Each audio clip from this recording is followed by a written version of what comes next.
Hello everyone, it's Shane Kanto, your Wasteland reviewer, and I'm here to review I Like It Here, and this is a new documentary from Ralph Arlyck. And this film is hard to explain, like, what this is about, but what it really comes down to is a very personal journey for Arlyck, looking through his life, his experiences, his family, and what they've done.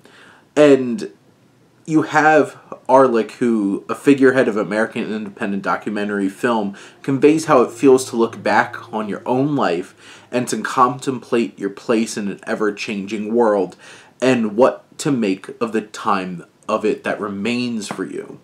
And that's how the IMDb description of this, and I do feel like that's very fitting. This is an hour and 28 minutes of one man reflecting upon his life, his experiences, his perspectives, and his family. There are deeply, deeply emotionally resonant aspects of this film as it explores grief and loss on a deeply authentic and raw place. It brings you to a point where, like, I was watching this with my wife, and, like, she had to step away because she was getting extremely upset, bringing back her own memories of the deaths of her grandparents, and I have similar experiences with my grandparents who I was extremely close with. Arlyck is able to capture that human experience and express it in such a poignant and sensitive way in this film that this will strike those chords.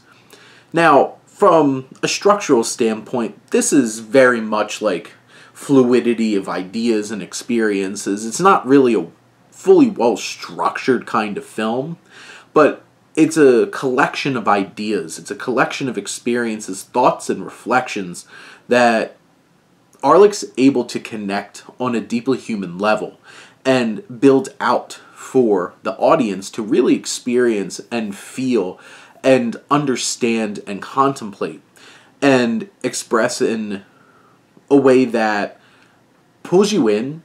You're in this. Some of the parts of the film aren't as impactful as others. And sure, there's moments where it's like, you could tell this was really made for small budget, and like the crane shots, like there's like the drone shots that feel like you're watching drones and stuff like that, where it doesn't quite feel as cinematic as you might expect. But it's one of those kinds of things where this is all about feel and themes and ideas. And what Arlyck is great at is honing in, latching on, and delivering something deeply human, and that will get an emotional response. Honestly, if you watch this movie and it doesn't strike an emotional response, I would be surprised. Something in here is going to speak to you, and I think that's what makes this such a beautiful and special little film that is certainly worth the time. It's a modest commitment of under 90 minutes, and for a film, that's not a lot. And it really strikes that balance of trying to be expressive and meaningful and not venturing too far into being melodramatic. It's honest, it's authentic, it feels real, and that's what makes this so impactful and what makes Arlyck's film so effective in the end. But those are my thoughts on I Like It Here. Let me know what you think, and let's talk some movies. But thank you as always for tuning in and supporting your Wasteland reviewer.